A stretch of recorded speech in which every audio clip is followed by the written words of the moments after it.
We'll start it. Hello, everybody. I'm Seth Wyckoff. Just a quick background if you're not familiar. I'm a parasitologist by trade and by experience. For the last 10 plus years, I've been working in the field of parasitology and found my way to Appalachian bear rescue. And it is unfortunately that time where I get to go back to my roots. So, and part of that is, doing bits of education. So today we're going to talk about bear roundworm, more so all about it. So if you haven't noticed, there are two very distinct worms sitting on the screen, and that, in essence, is bear roundworm. So what is bear roundworm? So the official name for it is Baylisascaris transfuga. I'll mostly just refer to it as Bayless, simply because that's a big mouthful. It is a parasitic nematode, so it is a parasitic worm that lives inside of the host. And really, the best way to define what a nematode is, other than worm, is it is a tube inside of a tube. That is the basic structure of them. They got one hole going in, one hole going out. Everything passes straight through. There they are right there in all their glory. The one on the right is a female. The one on the left is a male. And primarily you can see that simply because of sheer size difference. Female's going to be thicker, longer, overall bigger worm. The male will be a bit smaller. They were first described in 1819. So these have been around for a long time in terms of knowledge. This isn't new. People act like this is a new thing or it's an emerging parasite. It's not the case. And they've been detected across the globe. We're talking multiple continents, North America, South America, Europe, and randomly hitching rides through Asia and also sometimes in Australia. And they have been found in 7 of the 8 existing bear species. I say that because there are captive spectacle bears, which are the Andean short-faced bear, so it's all the way down in South America. The ones that have detected in those, we don't like to count them because they weren't naturally infected. They're captive bears. But fun fact, the spectacle bear has its own Baylisascaris worm, simply because it's been cut off from other bears for 40,000 years. And that one's Baylisascaris venezuelensis. So every bear has been found to have these worms. That is why it is called the bear roundworm. So going into it about the life cycle, as you can see here in the green circle, the bears are the definitive host. They are the host that this worm wants to be in and this worm evolved to be in. So first, like anything else, it starts with eggs. They're spread onto the landscape via feces. And they got about a 10 to 14-day incubation period where they sit on the landscape before they start to develop and further go into from just, a standard egg into an embryo and then eventually into a larva. So the larval stages, they hatch after being consumed by either the bear, the definitive host, or another intermediate host, such as, a rabbit, a bird, sometimes rodents, raccoons, really anything that it can get into. And that's really important to think about because the eggs can persist on the landscape, but the larva can't. So the larva, to hatch into these actual worms, they need to be inside of a host. So, and then after that, they'll develop inside of their host, and that's when they start going into the reproduction cycle, where the males and females, when they fall in love, will make eggs.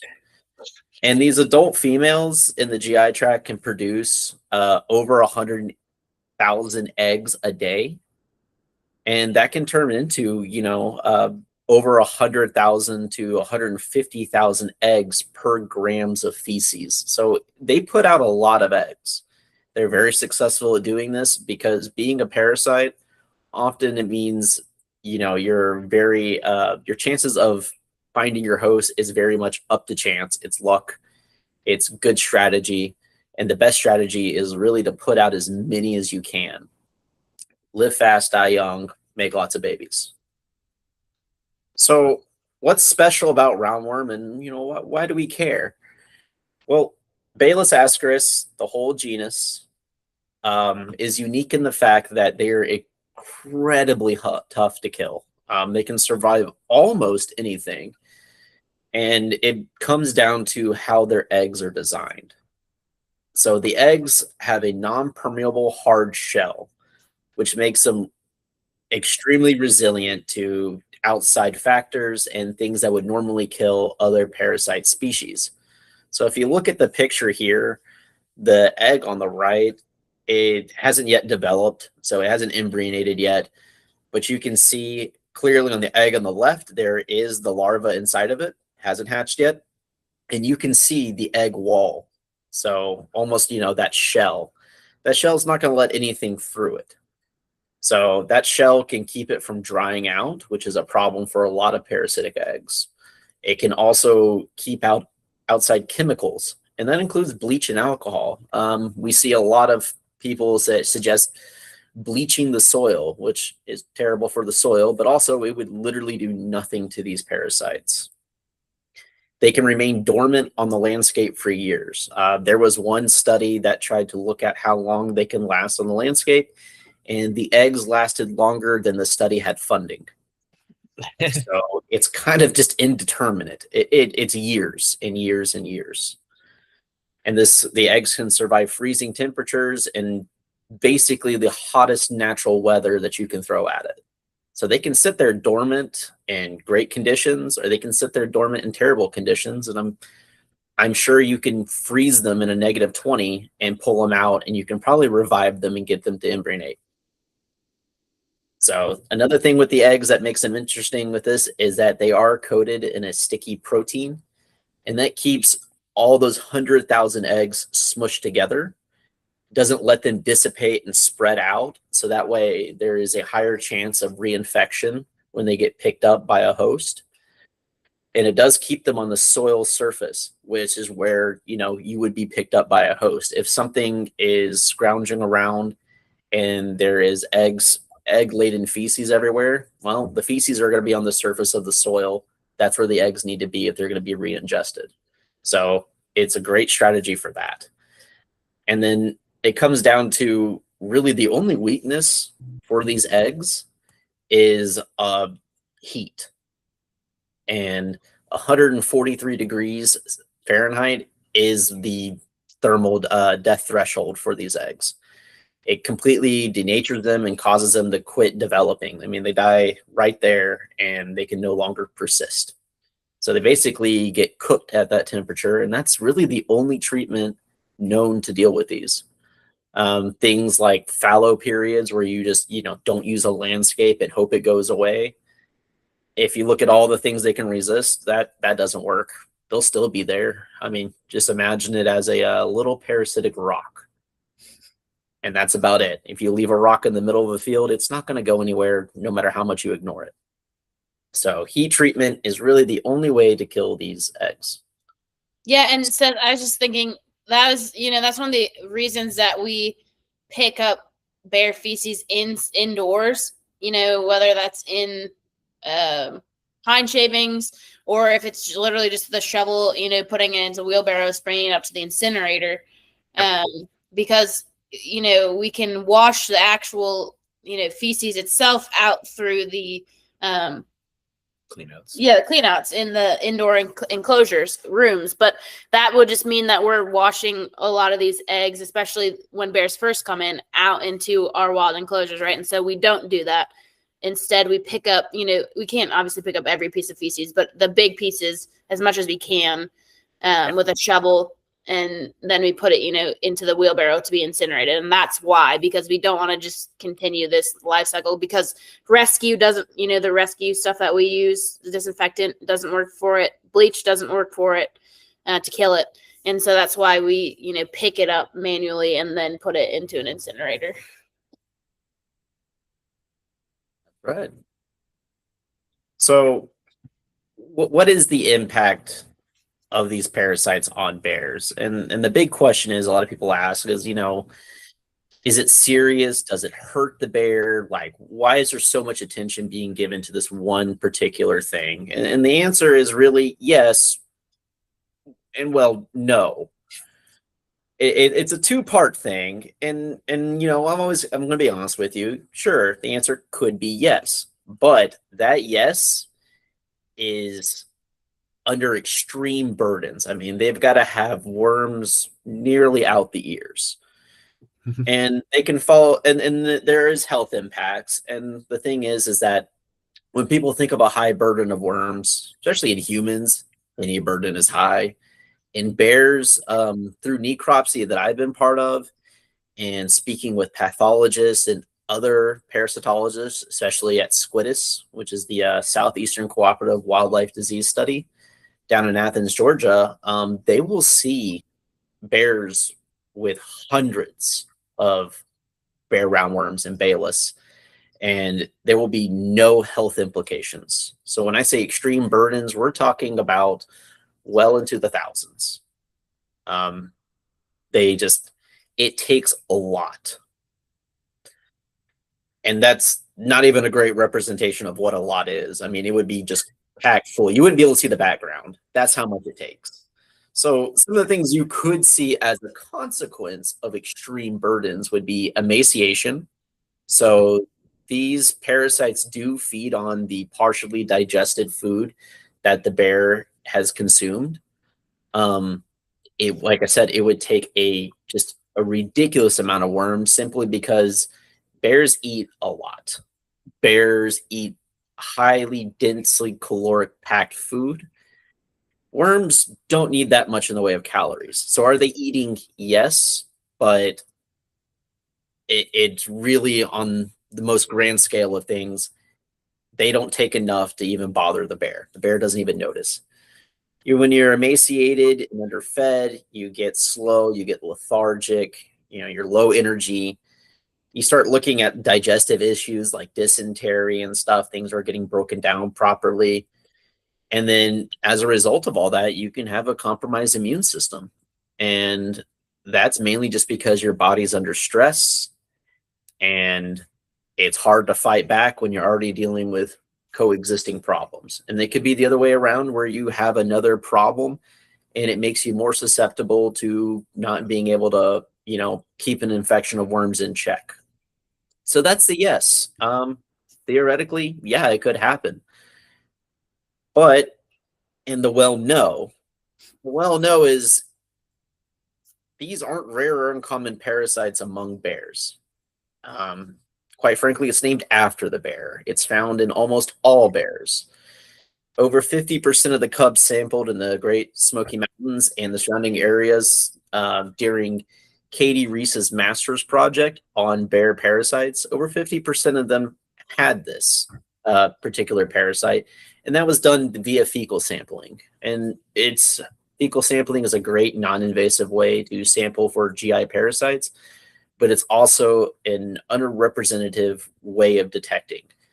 Typically, anytime that you get a prevalence from fecal sampling, you have to understand that is the extreme conservative number.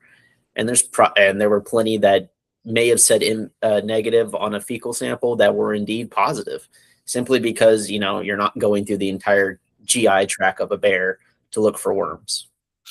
So it's more than 50%, and it's often cited in literature that cubs typically have a higher prevalence of these particular parasites than adults, and that's because as they get older, their body adapts and gives a better response to keeping these infections in check, or just completely, pushing them out. Right. Seth, can you talk about that, like the passing of the worms, of the eggs? A bear could be consuming them and just passing eggs without the larvae ever larvating and hatching into a worm and infecting it. That is true. They could consume the eggs within that 10 to 14 day incubation period, where the eggs simply aren't ready to embryonate and become infectious larvae. So I mean, they could just be passing eggs that don't get digested or don't get broken down, and they're relatively inert at that point, which will be a wild journey for an egg to be passed out of a bear, consumed by a bear, passed out again, and then miss your whole target species. That'd be very unfortunate, but it very much happens. It could also just be the fact that they got a scoop of feces out of the colon that didn't have eggs in it. That's just as likely. So the next thing is, again, if it was that big of an issue on bears, considering it's found in wild captive bears, and that includes rehabs, zoos, attractions, and even privately owned animals, if it was that serious, you wouldn't have bears. That's just how it is. These are basically parasites that coexist with their host. Like I said, found internationally and in most bear species. So if it was a huge impact and it was dangerous to bears on such a grand scale, we wouldn't have bears, and they wouldn't be found so widespread because they would be killing off all the bears they infect. And Seth, you'd kind of hinted at like these parasites co-evolved with bears, and they've got this great strategy, right? Bears eat a lot of food, so what better animal to be a parasite in than a bear who's always eating, right? So you're like, man, I'm gonna just digest. I'm gonna eat a little bit of this bear's food. I'll be fine, right? Yeah, I mean, live in the bear, and the bear can tolerate it. I mean, what they do is they exist in a fashion that doesn't. I mean, they're not feeding on the blood of the bear. They're not eating into the gastrointestinal lining. They're just sitting around, not getting digested, eating food. Yeah, I mean, they're the definition of a freeloader, a parasite. Right. And that's a good delineation to make. There are some parasites, especially like in livestock. People hear about the homunculus worm, right? It feeds on blood, right? And you get a lot of anemia from that, and that's a big concern with our goats. You worry about that versus a stomach worm or something else. But with these parasites and bears, it's almost kind of it's not symbiotic, right? It's isn't there another word for the relationship where it like doesn't hurt the either species, right? And there's a different word for that. But altruistic. Something. But in a in a very heavy load and a small bear, young bear, it can be compromising, like we see with some of these bears who we've gotten in with, they're weighing 10 pounds in the fall or the winter, and they're almost a year old, and they're only 10 pounds, and they got a pound of worms in their 10-pound little body. Yeah. That's usually not because of the worms. That's because of situations that lead to then worm infection. Yeah. I mean, with livestock too, with like homunculus contortus is, that's a naturally occurring parasite then being found in livestock that isn't their definitive host. So then you start getting negative effects, and that's what you call an aberrant host, where there is an infection. It is able to reproduce, it is able to live out, but it negatively impacts the host because the host isn't designed to tolerate it. Right. It didn't evolve for it. Yeah. We'll keep going. There's also, like we were going to touch on, the shared history, and that's because this parasite has evolved to use bears as their primary and their desired host, which supports a form of parasitism that doesn't, harm the intended host. That being said, a dead host is a dead parasite when it comes to something like this. The definitive host, they want to keep, it's not like they're going to help it to keep it alive, but they're certainly not going to be such an aggressive parasite that they would kill the bear, because then, they're kind of out on the streets there. And as we've talked about, unless you're an egg with a hard shell, you're not surviving in an open environment. Like these worms won't. They need to be in a host to survive. So that's something else that really needs to be drilled in on. The importance of this parasite is that they're completely host dependent. They're not out there living in the soil, moving around, looking for the best spots. It's a game of chance on immobile eggs that won't even hatch unless they are in a host. We're still doing this. Okay. It's often seen as inconsequential to bear health. And what I mean by that is it's often seen as just an ignorable non-management issue. And several government entities outright say that.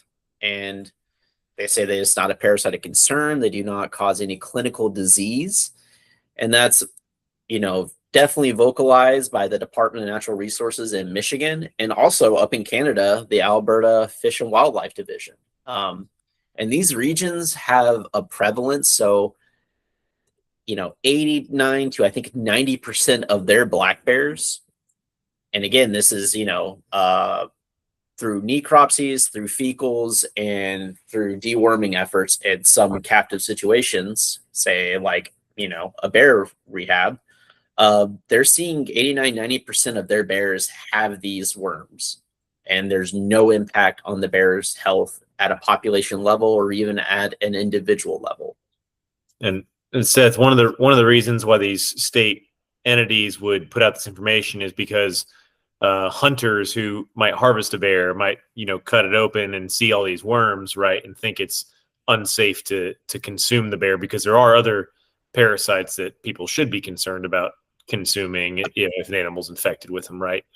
They could be more or less zoonotic, and people shouldn't eat these worms or the eggs, right? You shouldn't eat them, but it's not necessarily a sign that the animal you harvested is unhealthy. Some hunters, that they really want to make sure that they're not eating a diseased animal. They'll look at the liver and the stomach on animals they harvest, and if the animal seems to be sickly, they might decide not to consume the meat. So these state websites will put out this information in places where there's a lot of abundance, because they know that their hunters are probably seeing these worms upon examining the dead bear. And so, some of you guys have seen bears with worms coming out of their rectum, pictures of bears dragging a worm around, right? I know some of you guys have probably seen, there's a famous one of a bear, I think it's in Katmai or somewhere. It was, fishing on the creek and had a big worm trailing out of it.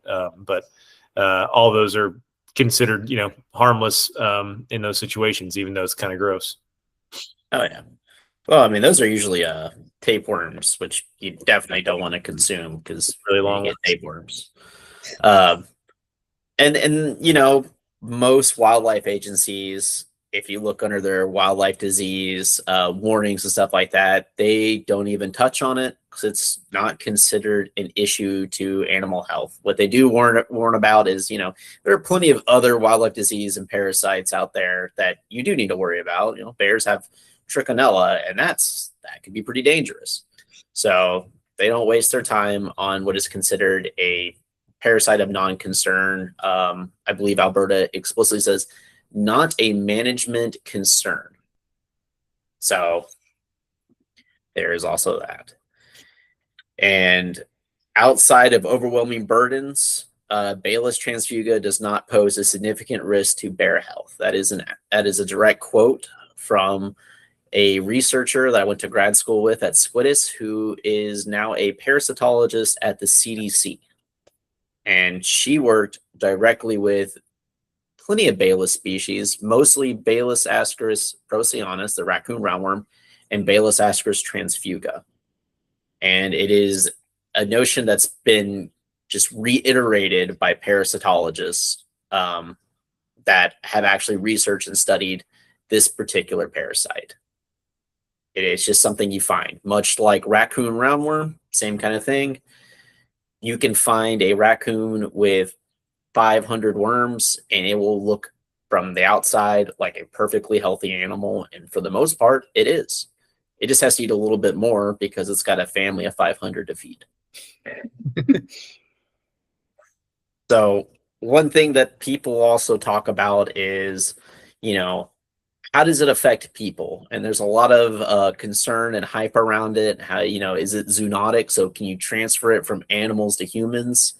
And what kind of dangers fall with that? And what's the risk? So the thing is that really all that circulates around raccoon roundworm. So that's Baylisascaris procyanus. So considering that it's closely related, bear roundworm is often regarded as a potential zoonotic risk. So far, out of the really scary cases of Baylisascaris procyanus, a raccoon roundworm, there's only been 60 cases of it that have been reported globally. Of those 60, 37 were actually confirmed. That's it. The others were, the other 23 were mainly, they classified it as an infection due to just what they say. I believe the statement said professional logic, as in we saw these symptoms and we treated it with a parasiticide and it got better. It must have been this, or it could have been this. That's our best guess, but we don't have diagnostic tools for it. So, and often when you get infected with raccoon roundworm, you start seeing neurological issues. I mean, your loss of motor control, muscle weakness. In some cases, it's in your eyes or the part of your brain that controls your eyes, and you start going blind, headaches, confusion. It's pretty nasty. And why this is the case is because, and sometimes whenever Baylis gets into hosts they're not supposed to be into, they aberrantly migrate. It's more like they just go on a really, really long journey through your body. And unfortunately, for humans, it means going up to your brain. But regardless of how rare it is, most of the time the outcomes are not great. And that's where a lot of the scare is around it. And, you know, rightfully so. It's a scary thing.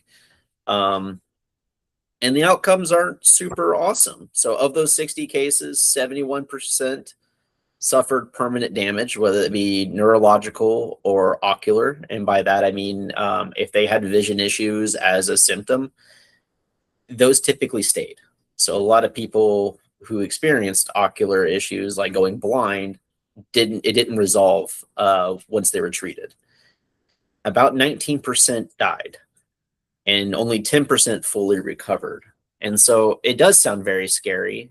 The cases are very limited, but the same researcher who did the CDC research into Baylisascaris that I referenced earlier, she actually did basically an antigen testing across a lot of rehabbers, wildlife biologists, and wildlife researchers, of which I participated in, to see really how many people tested positive for exposure to Baylis. And, you know, obviously you're not getting it. You're testing positive. Your body had a response to it, got rid of it. I was one of those that did. And it was a lot more than people expected.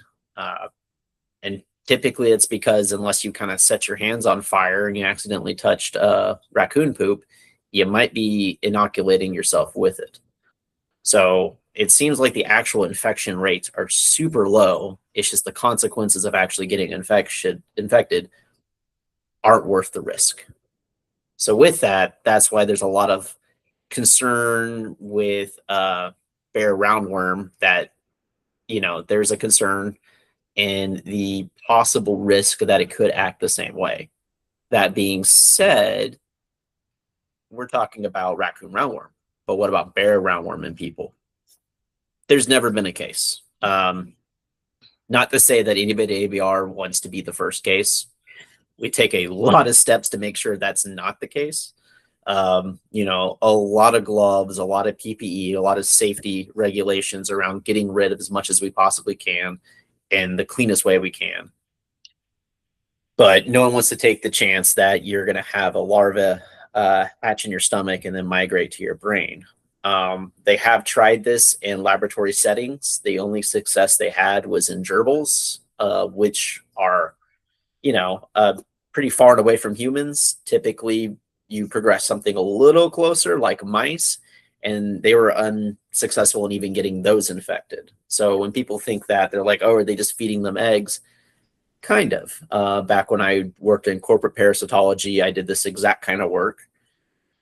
Basically, what you do is you have a syringe with a ball tip, and you hold the gerbil or mouse or rat on its back. You insert the syringe tip, and you basically inoculate the eggs or infective larvae straight into the stomach. So you go all the way down and you just push it through its mouth, and they'll swallow it, and then bam.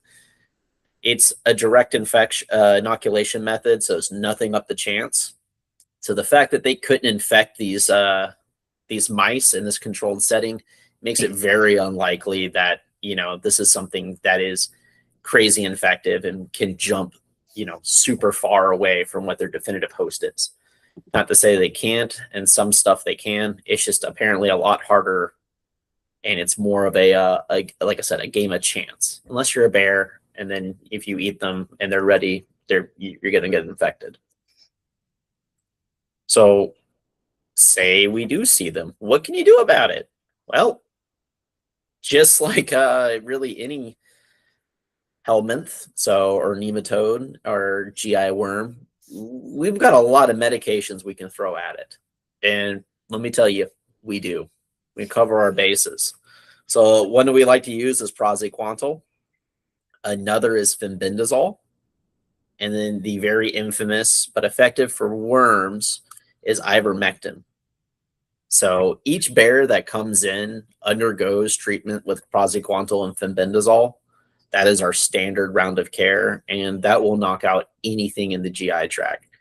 Ivermectin is more like kind of a systemic treatment. We don't use that as much. That's more of a just in case.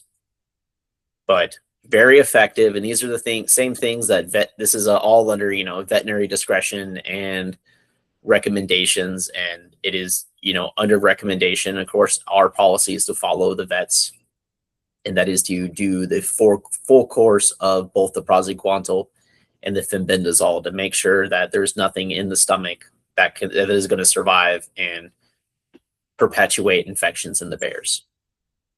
That being said, we do have a whole host of mitigation practices, and that includes taking every bear that we get to UT for a full workup, and that includes getting samples collected, and that includes doing fecals on them. Again, it's very conservative and non-invasive way of testing, but it will give you a decent idea. And the catch-22 when it comes to Baylis is, even if the fecal comes back negative, they're still getting treated for it, just in case. So, like I said, when they come in, they'll do a full round of treatment. And as you can see in this picture here, this is Phoenix and drinking the basically spiked milk, which, it's not that bad. We mash it up, or we'll mix it into honey and they'll lap it up too. But that's how they get their medications. So this is getting a dewormer. This is, the first 3 days they're with us. They do a full course of dewormer. And you'll start to really see which bears have worms, which, spoiler, it's most of them. Unless they're really, really tiny, just about every bear passes worms. And when I say that, I mean just leaving spaghetti on the ground. Yeah. So on the left, you can see, is this Rags? Rags. Yeah. It's Rags. Yeah, that's when you got an 8-pound bear passing 1 pound of worms. You can see in the top picture, there is adult worm sitting right there in the food that was just passed through the bear. 2 different species containing worms, and then the cup there is ones we picked out just so we can make sure what they are.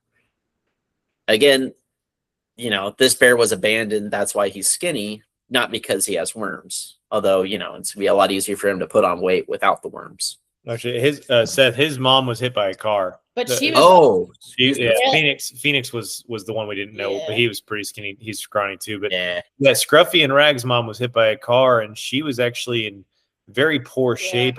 I think she was actually a really old bear. When I was catching them, and we moved her off the side of the road, she probably only weighed like 80 something pounds. But I looked at her teeth and her head, and stuff, and she looked like an older female who was probably just really hard up. So yeah, she wasn't doing well, and that was actually a pretty good acorn year too, that October. So I was odd. So a bear at this age, how would it get those worms? Katrina? Well, in this case, I know that these bears would they're still eating off of the ground. Obviously, they're drinking mom's milk, but which could also pass it, right? Can they can get in mom's milk? Not these ones, but it means it's far more likely than not that the mother had Baylis, was passing Baylis. Mm. which, more or less these bears can keep these infections in check where it's not going to hurt them, but they're still going to be shedding eggs. And that's how that infection continues and gets passed on to younger bears.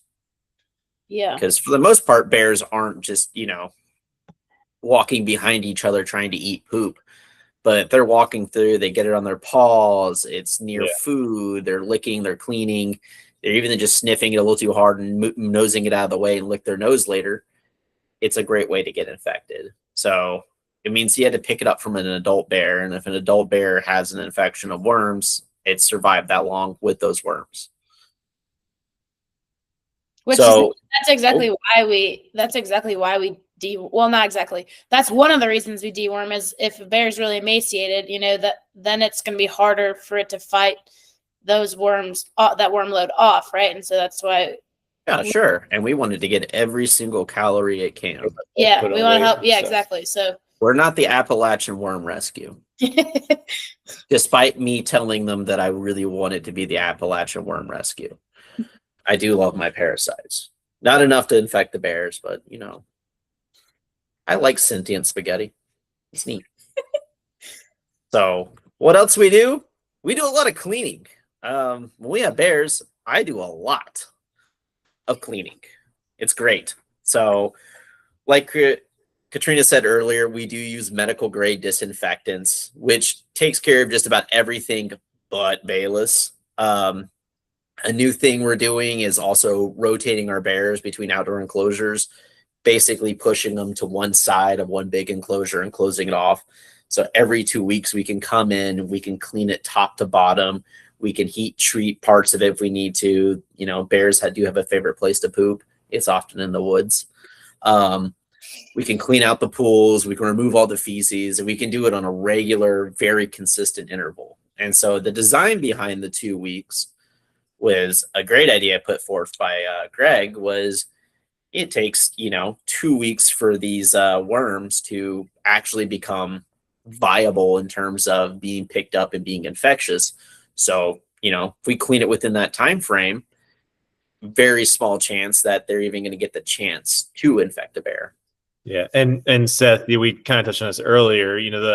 The worm, the eggs should be pretty tightly bound to the piles of feces. Yep. And so by going easy to clean and find. Yeah, and so by going in there in a 2 week period, removing feces, it doesn't give a lot of time for those feces to spread or disintegrate or be smooshed down into the soil, and especially with a smaller number of bears per enclosure, we'll have a less dense accumulation of feces in the areas where bears do tend to deposit their tickets, or what do we call it? Tips, appreciation tips. That's what Ben would refer to them as. So, and by using a propane torch, we can effectively, reduce any lingering eggs in those latrine areas or loafing areas like the platforms. We can hit them with the torch and, instantly 1,000 degrees, anything there is gone. Yep. And it's really the best you can do on getting rid of the parasite is, one, deworming and getting at the source, and two, if they somehow does persist, well, we're just going to keep it from reproducing and passing on. And in the indoor areas, we may not choose to use the torch on any of our, coated concrete and stuff, but even just boiling water is plenty hot to do, and steam. You can, we could pour a bucket of boiling water on the ground and effectively kill any eggs in the concrete indoor areas. As you can see, we also scrub and pressure wash, so it's not sticking and staying there. It will be removed from those surfaces one way or another. So, and then going forward, another thing we're doing is right now we're, shoulder deep into the parasite surveillance. So doing the soil study, the first step of that, I'm just going to break it down for you guys, is randomized sampling. So we were very fortunate to have Jessica Braunstein, who is a ArcGIS, it's a mapping program wizard, help me map all this out and create these hundreds of 2 meter by 2 meter grids. And then from those, I just used a random number generator to select the actual numbers for sampling. That way there's no bias, and we can just pick out all these randomized points and sample them and see, what kind of egg load and presence we have, which sounds really simple and fun. But when you have 800 randomized points to select from, you start just wandering in all directions without rhyme or reason around the enclosure. And then all those points aren't in sequential order. So say in wild enclosure 5, number 1 could be here and number 2 could be way over here. It's double blind randomized. So we did a lot of walking and running around just to even map out the points with GPS, because each point has a GPS location. And we had what is it, the Trimble unit? It's I think it's like a $20,000 or $15,000 GPS unit that the Park Service was nice enough to come operate and get us down to, I think, less than 5 centimeters of accuracy from an orbiting satellite. It was incredible. Yeah, for you guys, your cell phone GPS, which are pretty good these days, is still no better than really like 10 to 15 meters. On its best day, it's probably about 10 meters. I think it puts us in the range of 10,000 times more accurate. Yeah, we would, with these plots all being 2 by 2 meters, you wouldn't be able to even use your cell phone and be sure you were within 5 plots of your intended plot. So that's why we had to pull out the really high dollar GPS to get down to that level of accuracy. And we did put magnetic survey spikes in the ground where those points were, so we could go back and find them again and resample them and retest if needed. Hopefully that's not needed, because it takes time and money that we don't want to really spend on doing something like that unless it's actually necessary.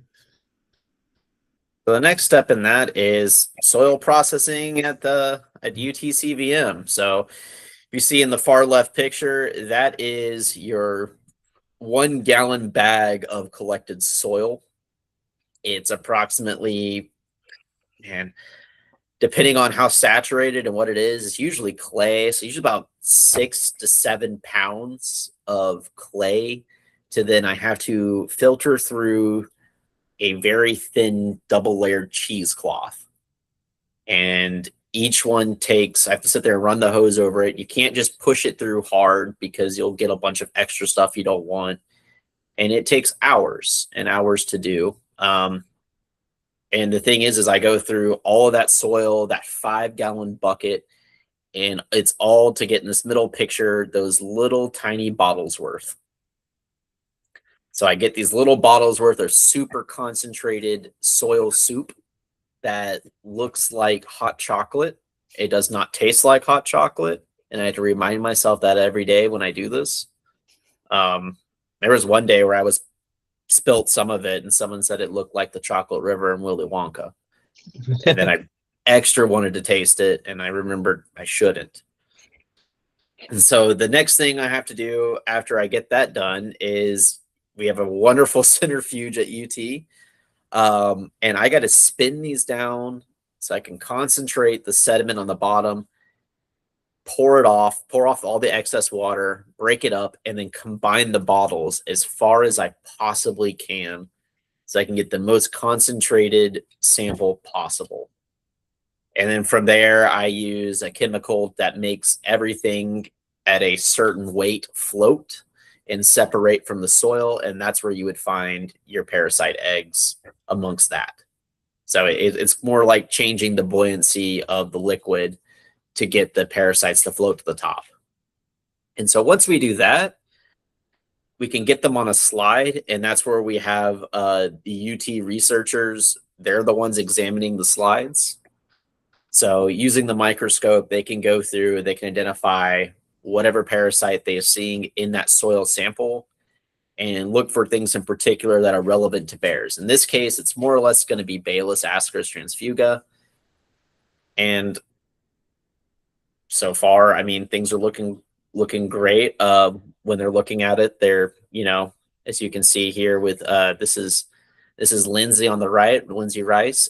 She will be a doctor. She'll be a veterinarian, I believe, later this week when she graduates. And on the left is Katie Reese. That's the person who did the parasitology survey amongst bears, I believe, a year and a half ago. So she is super familiar with IDing them.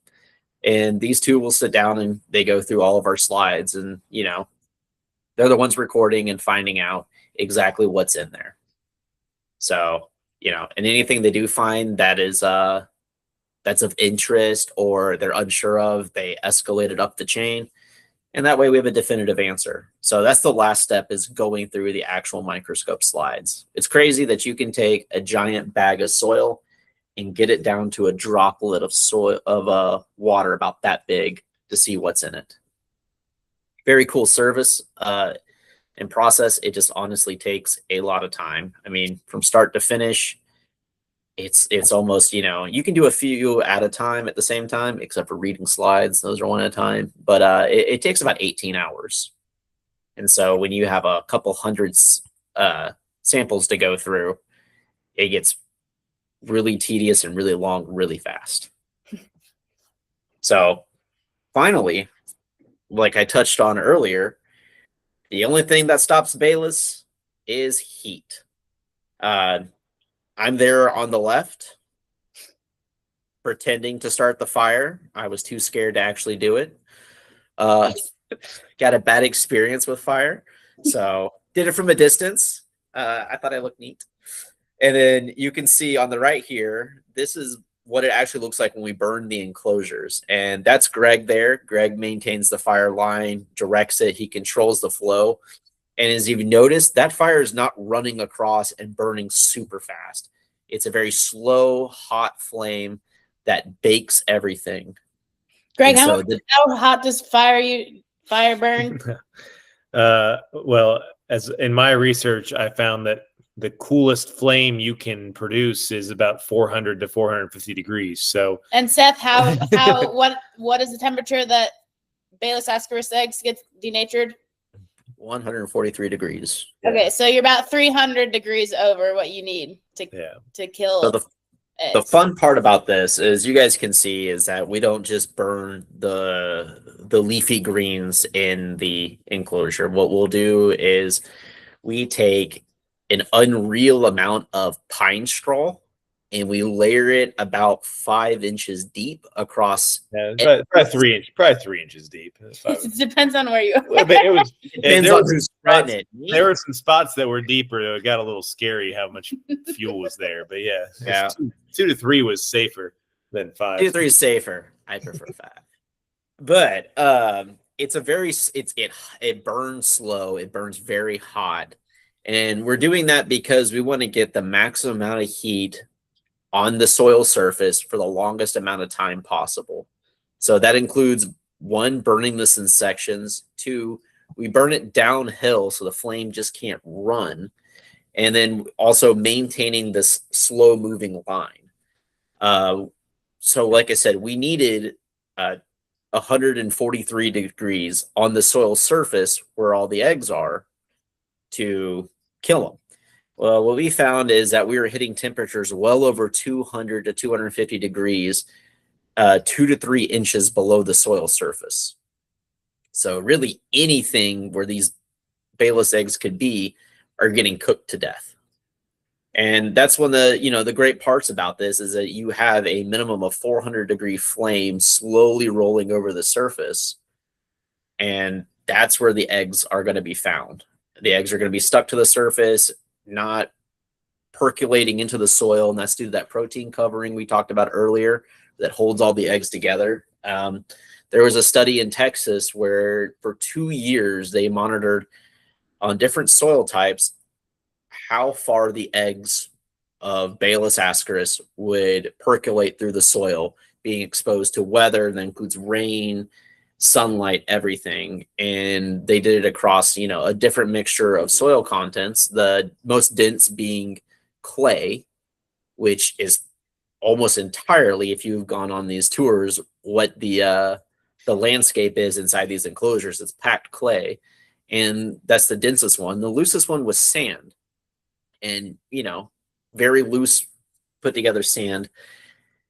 That's really easy to sink water through. For 2 years they did that, and the ones in the sand, the deepest that they percolated through all those weather events and everything after 2 years was 1.5 inches. So it's great to see that we have this killing temperature down to 2 inches. In the clay-based ones, 99% of eggs didn't make it into the soil, past the soil surface. They stayed on the surface. So this is an effective management tool, even if you did have a sand-based soil composition, to actually denature and remove these eggs.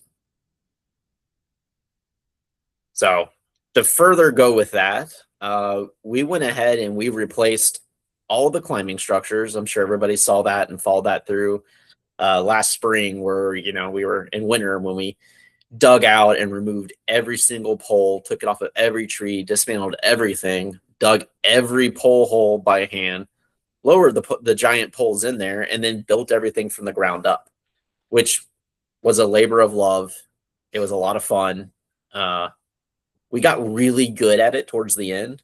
The very beginning was very rough. There's a lot of mishaps. Yeah, we can build them a lot faster now. Yeah, we're really good at it now. I mean, if anybody needs any kind of sketchy, a sketchy playground, 12-foot tall, non-child safe walkways, you just give us a call. We'll do it. We're good at it. And then we also replaced all the pools. We decided that, it was as good as time as any to rip them all out of the ground, buy new ones, construct new water delivery systems, so that way we can do this more efficiently and we can drain and refresh them quicker and better. So that's one thing we want to do is, when it comes to mitigating parasites, the best thing you can do is cleanliness on top of, everything else. But that's something that, all of us have wanted to improve. And now we got the time to do it, and we got to put in the infrastructure to do it and execute it. So that's a huge mitigation practice for that. So that's towards the end of this. Oh, Seth, wait, we'll go back. No, you're good. I was just thinking, can you talk a little bit about like how parasites are the hardest things to kill, and so how that would mitigate kind of anything further down the chain as far as disease concerned? Disease vectors. Yeah. So when you're looking at viruses and bacteriums and stuff like that, those are, one, they're microscopic and such, but two, they are actually incredibly fragile. A lot of those can't exist in the open environment by themselves. The ones that can certainly can't do it nearly as well or as long as parasites, especially Baylisascaris. And that's one reason why it's good to look at Baylisascaris and base all of our practices on what can kill Baylisascaris. And that's because it is typically the hardest thing to get rid of and kill. Really, if you can treat and get rid of and reduce Baylis, everything falls under that umbrella of that treatment. You burn the soil and get rid of Baylis, you probably got rid of every other parasite that is around and there, every bacterium and every virus that could be hiding within that soil within flame reach. So it's a good gold standard to operate on, but it's also, and that's because it's just so hard to get rid of, and it's so tough. A lot of people struggle with that, and it's one of those things too that it's one, considering it's on the landscape. And this is the problem with, zoos and rehab centers and even captive animals, especially like attractions. It's on the landscape. It's always been on the landscape. It's probably existed longer than, the host species itself. And it will always be there. You can't permanently get rid of it forever. It's a constant thing that you have to watch out and treat for and really try to mitigate and try to reduce numbers. There is no magic bullet of getting rid of it. We'll never be free of it. And if anybody thinks that's possible, I would love to hear how. So we far, we joke that once we burned everything, that some bird just flew by. Flew by, dropped some feces, and dropped some you got Bayless. Because A raccoon or a possum got in through one fence link and got out the other, or a squirrel, you got Bayless. Like that's how it works. It doesn't necessarily need a bear. It's just prefers the bear, and that's where it's going to do its best. That's where it's going to really crank up the production of eggs. But people often reference select things like, oh, we've eradicated this and that. Yeah, but none of those are parasites. There's not any parasites that we've eradicated. I mean, even the ones that particularly affect humans, like human guinea worm, we reduce the caseload by 99%, but they're still found on the landscape all through their native range. You can't eradicate them, but what you can do is you can do your best to reduce the numbers and reduce the effects of them, which in our case is great. And we're pretty blessed that if Bayless is the gold standard, it's not a parasite that greatly affects bears anyway. So it's awesome that, we can do our best, and our gold standard is something that really is kind of inconsequential, except for extreme burdens. But it's great that, A, that we have a target that's really hard, but B, again, that hard target isn't, you're going to have one worm and that bear's on death's door. So that's really nice. Everybody look at Greg's perfect form lifting that that pool. Look at that, like back straight, hips down, and you got me just saying, I'll just lift. Jamie's just flexing. Yeah, Jamie knew that the camera was on him. He was like, oh yeah. It's the day he wears cutoff shirts. Looks great. Any questions, anybody? Feel free to turn your microphone on or type in the chat. Yeah, please do. Otherwise, I'll start asking questions again. Oh, Pat's got a question. Go ahead, Pat. Hi. I was wondering, in fact, I've been wondering for years, it seems like healthy bears have fewer parasites and sick bears have more parasites, but I'm looking for a chicken and egg here. If an individual bear is healthy and has lower parasites, how does that happen? So that also comes down to how many healthy bears are being fully looked at in the same scope as a sick bear.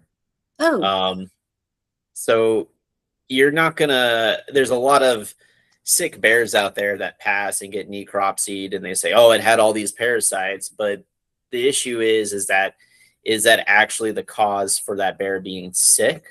Or was that bear being sick the reason why it had more parasites? More often than not, it's not the parasites making the bear sick. There's also the fact that a lot of very healthy bears still carry a lot of parasites. Like I said, there's ones that come into Squidus that got hit by a car and they take them apart and they've got hundreds of worms, and it's otherwise a perfectly healthy bear. And you guess you wouldn't know it because you're not really looking at a lot of healthy bears looking for them. Oh, yeah, right. That's very interesting.